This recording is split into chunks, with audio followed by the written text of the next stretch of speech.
सुप्रभातम, नमस्कारः, स्वागतम अत्र भवतां सर्वेषां संस्कृत व्याकरण पाठने। आप सभी का संस्कृत व्याकरण की कक्षा में स्वागत है। आज हम बात करने वाले हैं प्रत्यय के विषय में। प्रत्यय प्रति और अय। प्रति यानी पीछे, अय यानी आने वाले। पीछे आने वाले जो हैं वह प्रत्यय हैं। पीछे आने वाले का तात्पर्य तो शब्द के पीछे जुड़ने वाले जो शब्दांश होते हैं वे प्रत्यय कहलाते हैं। अब उदाहरणार्थ अगर कहें विद्यालय, विद्या और आलय दो शब्द हैं। विद्या और आलय, यहां पर आलय विद्या के पीछे है, किंतु क्या हम आलय को प्रत्यय कह दें? विद्यालय में आलय यद्यपि विद्या के पीछे है फिर भी वह प्रत्यय नहीं है। क्यों नहीं है? क्योंकि शब्द के पीछे जुड़ने वाले शब्दांशों का नाम प्रत्यय है, शब्द का नाम प्रत्यय नहीं है। शब्द और शब्दांश में क्या अंतर है? तो शब्दों वे होते हैं जिनका अपना स्वयं का अर्थ होता है, वह जहां भी जाते हैं अपने अर्थ को लेकर जाते हैं, अपने अर्थ को छोड़ते नहीं। वे होते हैं शब्द। अब शब्दांश की बात करें तो शब्दांश ऐसे अंश होते हैं, शब्दों के वे अंश हैं जो स्वयं में अपना अर्थ नहीं देते। यदि स्वतंत्र रूप से रखे हैं, स्वतंत्र रूप से लिखे हुए हैं तो उनका अर्थ नहीं होता, लेकिन जब वह शब्द के पीछे जाते हैं तो शब्द के अर्थ में कुछ आंशिक विशेषता लाते हैं, कुछ आंशिक परिवर्तन लाते हैं, वे शब्दांश हैं। यानी शब्द में आंशिक अर्थ में परिवर्तन करने वाले, शब्द के अर्थ को आंशिक रूप से परिवर्तित करने वाले प्रत्यय होते हैं जो शब्दों के पीछे जुड़ते हैं। मैंने पहले ही बताया, शब्दों का अपना अर्थ होता है, शब्दांश का अपना अर्थ नहीं होता। इसीलिए क्योंकि विद्यालय शब्द की बात कर रहा था मैं, विद्यालय विद्या और आलय, यहां पर विद्यालय में आलय प्रत्यय नहीं है। आलय प्रत्यय क्यों नहीं है? क्योंकि आलय का अपना अर्थ है घर,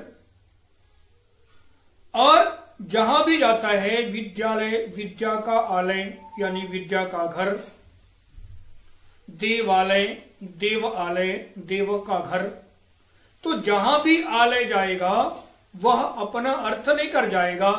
इसलिए जैसे पुस्तकालय पुस्तक के साथ में गया तो यह अपना अर्थ लेके जाता है और उसमें अर्थ में परिवर्तन नहीं करता। पुस्तक पुस्तक है, आलय आलय है, दोनों मिल करके पुस्तक का आलय, पुस्तक का घर बना। यहां पर सामासिक पद कहा जा सकता है इसको। तो ये सामासिक पद हैं, समास के समास बनाते हैं, जबकि जो प्रत्यय होते हैं वह समास नहीं बनाते। प्रत्यय अपना स्वतंत्र अर्थ नहीं रखते, बल्कि वह शब्द के साथ में जुड़ करके अपने अर्थ को लेकर आते हैं। अब प्रत्यय के प्रकारों की बात करें तो प्रत्यय 5 प्रकार के हैं।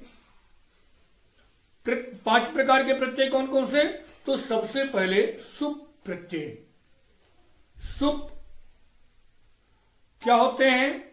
तो सुप प्रत्यय वे प्रत्यय हैं जिनका प्रयोग हम विभक्तियों का रूप बनाने के लिए करते हैं। बालिका बालको बालिकाः, रामः रामौ रामाः इत्यादि जो शब्द बने हुए हैं, इत्यादि जो पद बने हुए हैं, वे सभी सुप प्रत्ययों के कारण बने हैं। दूसरे होते हैं तिंग प्रत्यय। तिंग प्रत्यय वे प्रत्यय जिनका प्रयोग लकारों का रूप बनाने के लिए किया जाता है, वे प्रत्यय तिंग प्रत्यय होते हैं। ध्यान रखना चाहिए कि शुभ प्रत्ययों का प्रयोग क्रियाओं में कभी नहीं होता,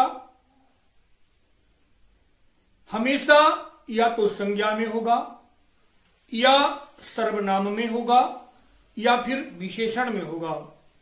तो शुभ प्रत्यय संज्ञा, सर्वनाम अथवा विशेषण पदों के साथ, विशेषण शब्दों के साथ में प्रयोग होते हैं, जबकि तिंग प्रत्यय केवल और केवल क्रियाओं के साथ ही प्रयोग होते हैं।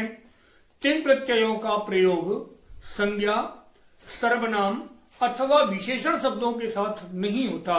उदाहरण के लिए हम लकारों के रूप पहले पढ़ चुके हैं, तीता, अंति, सीथा, था, आमी, अवा, अमा।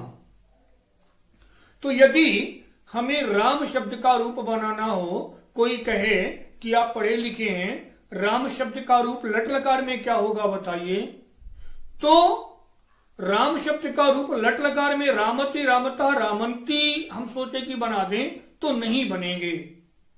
रामति, रामता, रामंती क्यों नहीं बन सकता? क्योंकि राम शब्द जो है वह संज्ञा शब्द है और जो लकार के रूप हैं वह क्रियाओं के लिए होते हैं, संज्ञा या सर्वनाम के लिए नहीं होते। इसलिए हमें ध्यान रखना चाहिए कि लकारों का प्रयोग केवल क्रियाओं के साथ ही होगा। तो दो प्रत्यय हुए, सुप और तिंग।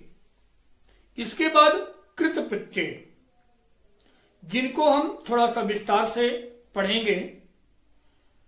कृत प्रत्ययों के प्रयोग को अपने को यह जान लेना चाहिए कि कृत प्रत्यय वे प्रत्यय होते हैं जो केवल क्रियाओं के साथ ही प्रयोग होते हैं, क्रियाओं के साथ प्रयोग होकर के, और उनमें या तो काल में परिवर्तन लाते हैं या फिर लिंग में परिवर्तन लाते हैं, वचन में परिवर्तन लाते हैं, अथवा उनकी परिस्थिति में परिवर्तन लाते हैं। तो जो प्रत्यय क्रियाओं के साथ लगते हैं वे कृत प्रत्यय होते हैं।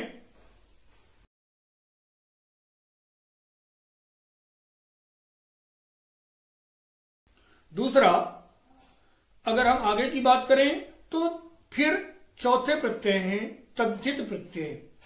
तद्धित प्रत्यय जैसे कृत प्रत्यय हैं वैसे ही तद्धित प्रत्यय हैं, किंतु तद्धित प्रत्यय में और कृत प्रत्यय में अंतर यह है कि कृत प्रत्यय का प्रयोग केवल क्रियाओं में होता है, जबकि तद्धित प्रत्ययों का प्रयोग या तो संज्ञा शब्दों में होगा और या फिर विशेषण शब्दों में होगा।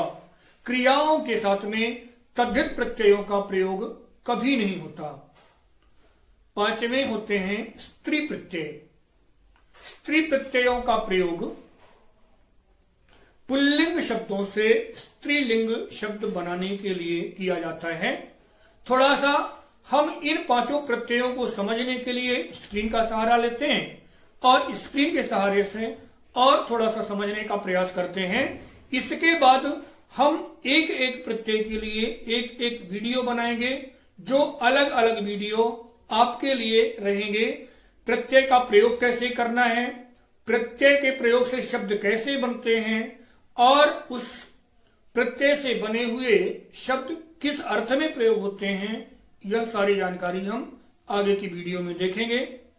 तो आते हैं स्क्रीन की तरफ और प्रत्ययों को, प्रत्यय के प्रकारों को थोड़ा सा और अच्छे से समझने का प्रयास करते हैं। प्रत्यय सुप, तिंग, कृत, तद्धित और स्त्री। अभी हमने पढ़ा 5 प्रकार के प्रत्यय हैं। उनमें से सुप प्रत्यय विभक्तियों का रूप बनाने के लिए प्रयोग होते हैं। इसके बाद दूसरे हैं तिंग प्रत्यय, जो लकारों का रूप बनाने के लिए प्रयोग होते हैं। शुभ प्रत्ययों के अगर संख्या की बात करें तो 7 विभक्तियों में, तीनों वचनों में 21 शुभ प्रत्यय हैं। सु, औजस, अम और षष्ठाभ्याम भीष इत्यादि। पुनः तिंग प्रत्यय में 9 आत्मनेय पद और 9 परस्मय पद, क्योंकि प्रथम पुरुष, मध्यम पुरुष और उत्तम पुरुष 3 पुरुषों में एक वचन, द्विवचन, बहुवचन यानी 3 वचनों में, तो 3 पुरुष 3 वचन यानी 9 ये हुए आत्मनेपद के। और इसी प्रकार से 3 पुरुष 3 वचन यानी 9 हुए परस्मै पद। तो कुल मिलाकर के तिंग प्रत्यय के अगर संख्या की बात की जाए तो 18 तिंग प्रत्यय होते हैं। पुनः कृत प्रत्यय, एतेषां प्रत्ययानां प्रयोगः क्रियासु अस्ति, यहाँ पर क्रियासु लिखा हुआ है।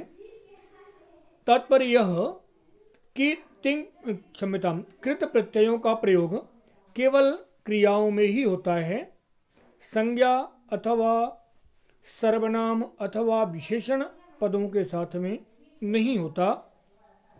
पुनः तद्धित प्रत्यय, तद्धित प्रत्यय का प्रयोग संज्ञा अथवा विशेषण शब्दों के साथ होता है। पुनः स्त्री प्रत्यय, स्त्री प्रत्यय वे प्रत्यय हैं जिनका प्रयोग हम पुल्लिंग शब्दों से स्त्रीलिंग शब्द बनाने के लिए करते हैं, जैसे बालक से बालिका इत्यादि। तो इस प्रकार से 5 प्रकार के प्रत्यय हैं। इन 5 प्रकार के प्रत्ययों के बाद अब हम बात करेंगे अगले वीडियो में, प्रत्यय के अंदर घुसेंगे तो एक एक प्रत्यय को लेकर के हम लोग एक एक वीडियो देखेंगे, जिसमें जैसे मान लीजिए त्वा प्रत्यय है या कोई अन्य प्रत्यय है, तो उस प्रत्यय का प्रयोग करके हम वाक्य निर्माण कैसे करें, उस प्रत्यय का प्रयोग किस प्रकार से करना है, उस प्रत्यय से बने हुए शब्द किस प्रकार से प्रयोग होते हैं और किस अर्थ में प्रयोग होते हैं, इन सब प्रत्ययों को समझने के लिए हम आगे की वीडियो देखेंगे। तब तक धन्यवाद। वदतु संस्कृतम, जयतु भारतम।